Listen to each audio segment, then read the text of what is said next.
Terus gimana caranya biar pas kita berdoa di bulan Ramadan itu powerful, Bu? Pas kita berdoa di bulan Ramadan itu kayaknya doa kita itu berasa gitu. Dan mudah-mudahan segera Allah ijabah dalam kehidupan kita di dunia. Dan nanti juga di akhirat. Gimana caranya biar doa kita mustajabah? Pertama, doa itu pakai istilahnya kalau dalam hadis itu orang yang doanya itu kalau anak kecil itu kayak apa, Bu? Merengek gitu, Bu. Kalau anak kecil itu ke orang tua merengek. Nah, itu kalau doa kepada Allah itu berusaha untuk merengek kepada Allah seperti anak kecil. Ya Allah, saya mohon banget, kalau bahasa mudahnya mungkin, ya Allah please, ya Allah gitu. Ngerengek ke Allah, saya butuh ini, saya tuh lagi kayak gini, saya lagi ada masalah ini, saya ditolak terus, saya belum mengungkapin apa niat saya juga udah ditolak, gak boleh masuk, ya Allah, saya gitu amat. Kok saya gini amat, ya Allah diperlakukan sama calon-calon mertua, ya Allah beri hidayah kepada calon mertua saya. Tiba-tiba calon mertua rajin ngaji nih, dengerin hadis, wahai calon-calon mertua yang solihah, jika ada seorang pemuda yang akhlaknya baik, datang melamar putrimu, jangan ditolak, kata Nabi. Gitu kan teman-teman? Itu hadis loh, Bu, ya, bukan kata saya, Bu.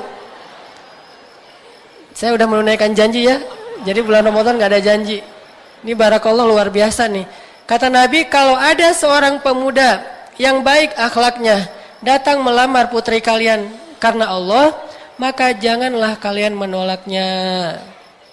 Berarti menolak lamaran seorang pemuda yang baik akhlaknya, hukumnya makruh, Allah gak suka. Apapun alasannya, si Neng belum lulus kuliah, gak ada masalah. Orang kuliah tidak akan terhalangi oleh menikah. Orang dulu saya juga nikahnya lagi kuliah, istri saya yang kuliah, saya mah enggak gitu. Dia lagi S2, saya mah main-main aja keliling Kairo antar satu kota dengan kota yang lain. Jadi kayak apa 99 cahaya gitu. Yang satu kuliah, yang satu lagi traveling gitu ya. Ternyata beres juga tuh kuliahnya, gak terhalangi. Karena setiap waktu ujian dia tutup kamar, saya gak boleh masuk, tidur di luar. Dia belajar aja di kamarnya. Kan bete banget kan buat saya kalau kayak gitu, mending saya ke kafe ya. Ini artinya gak terhalangi kok kuliah gara-gara nikah, gak terhalangi kerja, karir gara-gara nikah, gak sama sekali. Kenapa kita gak takut kalau pacaran itu menghalangi belajar, tapi nikah menghalangi katanya? Enggak sama sekali. Ini artinya kita butuh apa nih? Kita ada masalah apa? Minta sama Allah mumpung bulan Ramadan. Siapa tahu bulan Syawal ada kejutan dari Allah. Terus gimana cara mintanya? Tadi, mintalah kepada Allah seperti seorang bayi yang merengek kepada Allah. Datang lagi, datang lagi.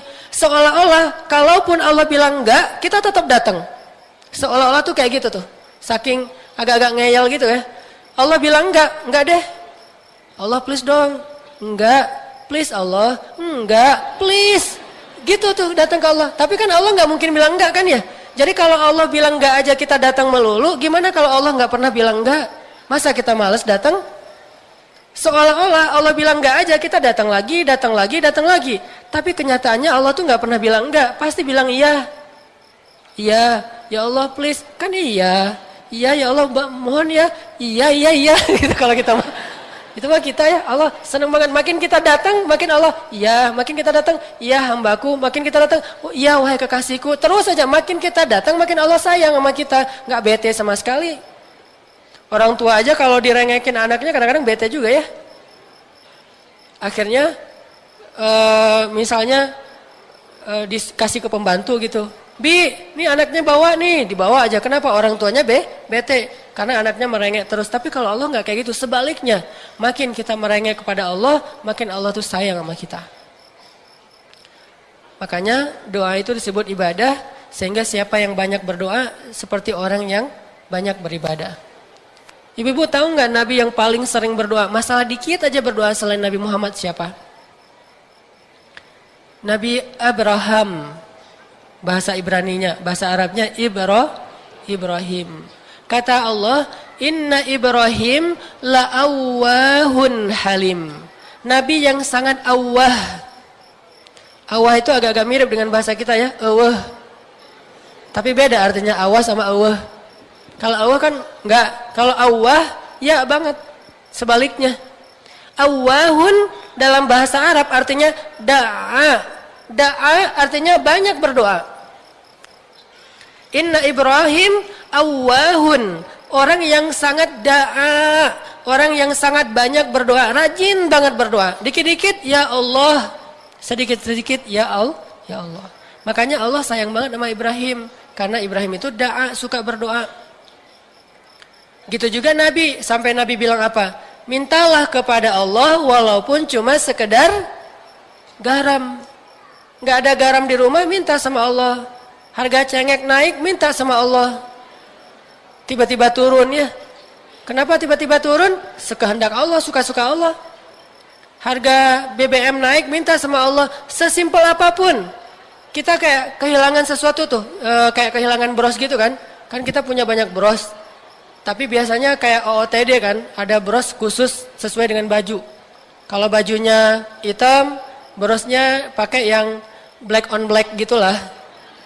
Terus bajunya bunga-bunga, brosnya rose. Kalau bajunya pelangi, brosnya juga warna-warni. Kadang-kadang lagi musim lagi masalah apa? Lagi musim hewan gitu, brosnya ada kura-kura, ada buaya, ada kudanil, ada dinosaurus gitu-gitu deh. Nih bros kita nih nggak nemu nih, nyari-nyari di laci kok nggak ketemu ya. Bilang ya Allah, bros saya. Ini bukan mempermainkan Allah ya. Kalau itu sesuatu yang kita butuhin, kenapa nggak minta sama Allah dulu, baru minta kepada manusia. Nabi itu ada masalah dikit, doa, sholat 2 rakaat, doa, sholat 2 rakaat. Sholat apa namanya? Sholat request. Sholat hajat bu. Sholat karena ada request sesuatu. Kan kata sahabat, annan nabiyya idza hasibahul amru fazi'a ila sholah. Nabi itu kalau ada masalah dikit, sholat. Kayak ada seorang anak kecil kalau nggak salah di Mesir, anak SD bu, pulang sekolah sepatunya hilang. Biasalah disembunyiin sama teman-temannya gitu. Dia nyari-nyari sepatu saya mana, Karena udah nyari-nyari nggak nemu, akhirnya dia pergi ke musola sekolah, sholat 2 rakaat. Gurunya ngelihat teman-temannya pada pulang, kok dia sholat?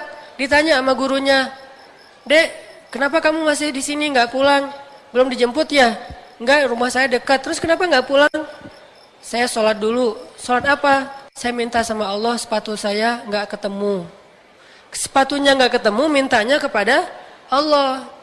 Akhirnya Allah yang mendatangkan guru untuk kepo gitu. Nanya ke dia, kenapa kamu sholat? Itu cara Allah menolong hambanya. Akhirnya gurunya yang nyari, nemu tuh. Diumpetin di kolong meja sama teman-temannya. Ini artinya minta sama Allah walaupun hal yang paling kecil sekalipun.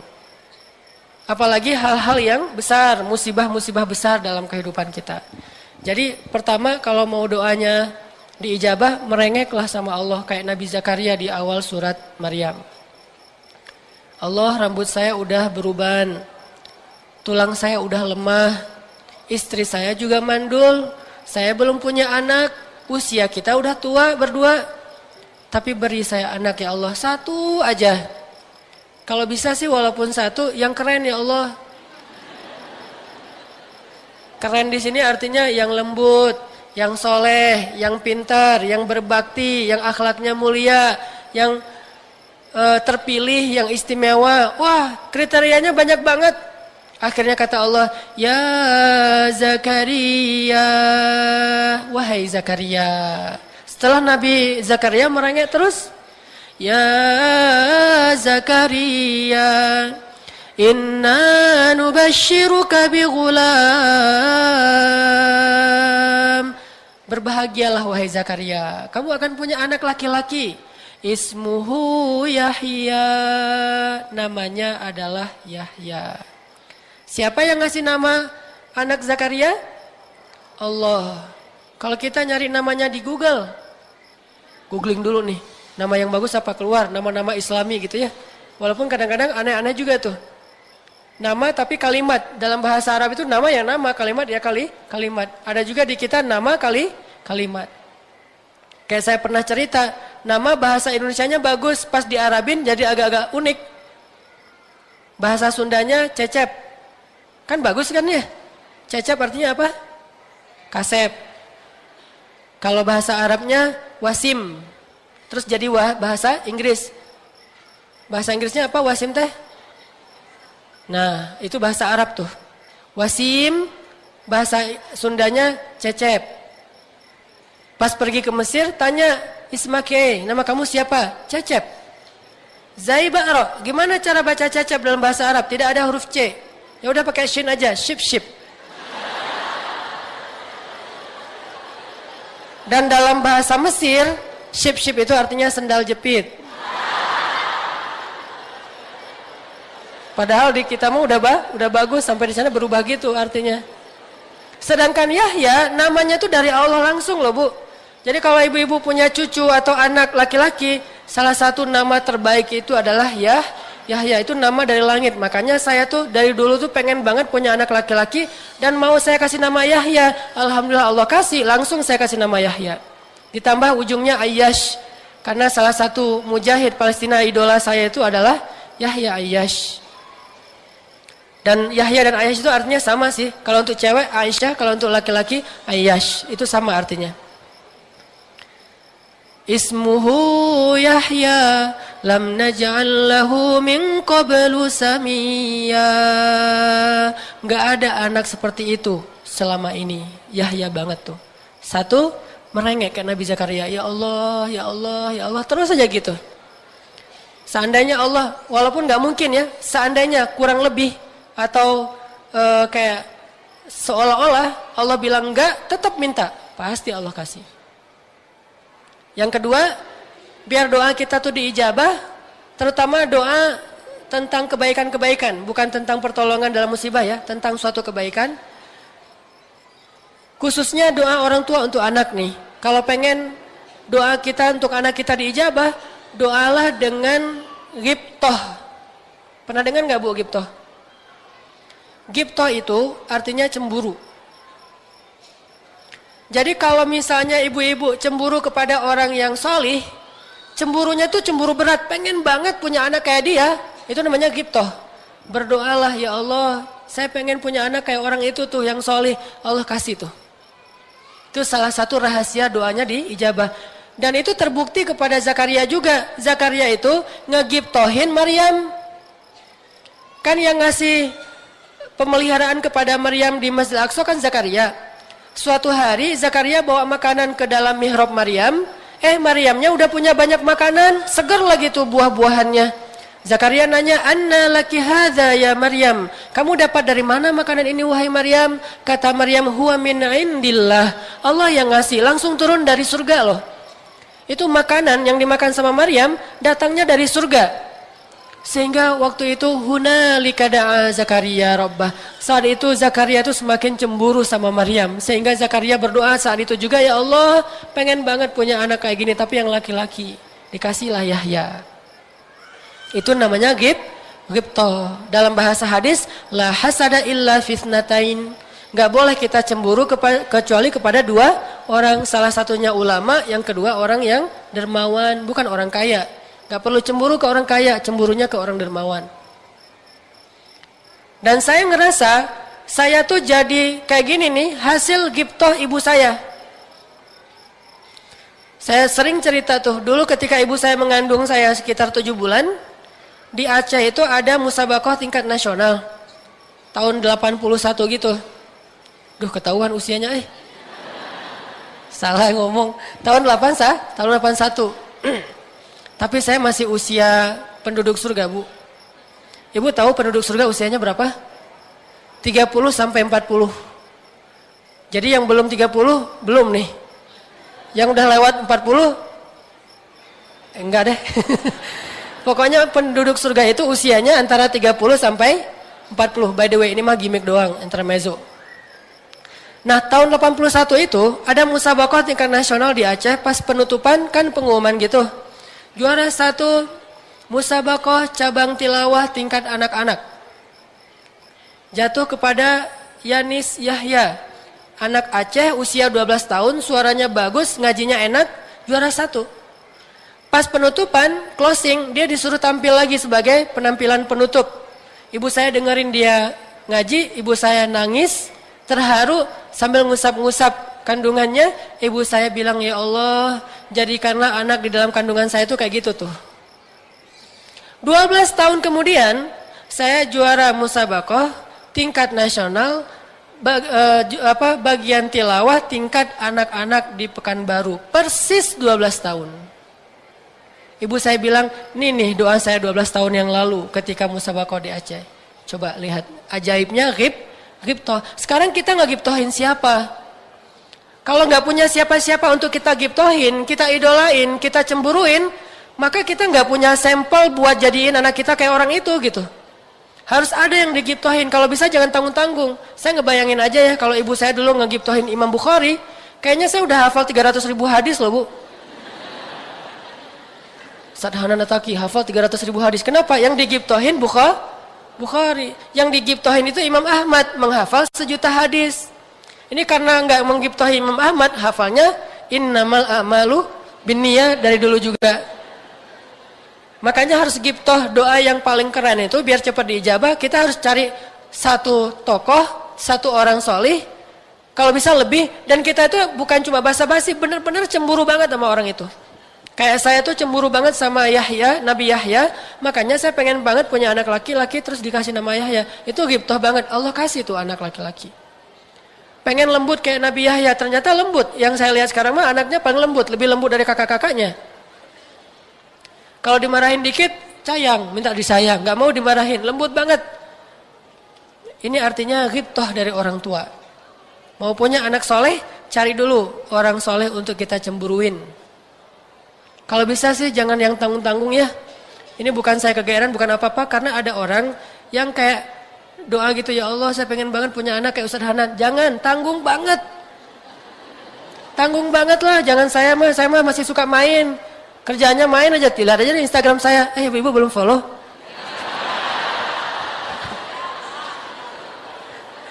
Main aja kan kerjaannya, cari yang ngaji aja. Yang tahajud aja ya. Carilah yang lebih soleh lah, kayak ulama-ulama yang terdahulu, Imam Nawawi, Imam Ahmad, Ibnu Taimiyah, Imam siapalah banyak, atau kiai-kiai yang senior yang luar biasa, Hasyim Asy'ari atau Ahmad Dahlan yang jelas-jelas pahlawan-pahlawan kan, ghibtoh sama mereka. Siapa tahu nanti anak kita, kalaupun nggak persis, setidaknya agak-agak mirip gitu. Fa illam takun mithlahum fatashabbahu bihim. Kalau nggak persis kayak mereka, minimal mirip sama mereka. 2, ghibtoh. Yang ketiga, nanti sisa-sisanya ibu-ibu bisa lihat di tausiah-tausiah ustadz yang lain, atau saya juga kayak nulis buku tentang booster Ramadan gitu. Di situ nanti panjang tuh beberapa tips doa. Sekarang 3 aja nih. Yang ketiganya apa? Kalau kita pengen doa kita diijabah, mulai sekarang bersihkan harta kita dari yang syubhat apalagi yang haram. Dari yang syubhat apalagi yang haram. Terutama nanti buat yang cowok-cowok nih yang masih ngerokok, kalau dia mengambil fatwa rokok itu makruh, it's okay. Saya mah nggak mau memperdebatkan fikih ulama. Ada yang bilang haram, ada yang dibilang makruh. Mangga aja. Ini masing-masing punya pegangan ulama. Cuman kalau yang bilang makruh pun, kan makruh itu artinya nggak disukai ya, dibenci. Banyak dari kita tuh yang bilang makruh, tapi pada realitanya kayak sunnah gitu. Artinya lebih baik ngerokok bagi dia daripada enggak kan. Ada yang wajib lagi, kalau belum merokok kepalanya tuh pusing. Kan jadi wajib kan. Kalaupun makruh, jangan merokok pas berbuka puasa. Karena berbuka puasa itu doa diijabah. Bagaimana akan diijabah ketika kita berdoa, yang naik kepada Allah itu bukan ucapan kita, tapi asapnya. Ya Allah, saya ini lagi ada masalah ya Allah. Kan agak-agak aneh gitu ya.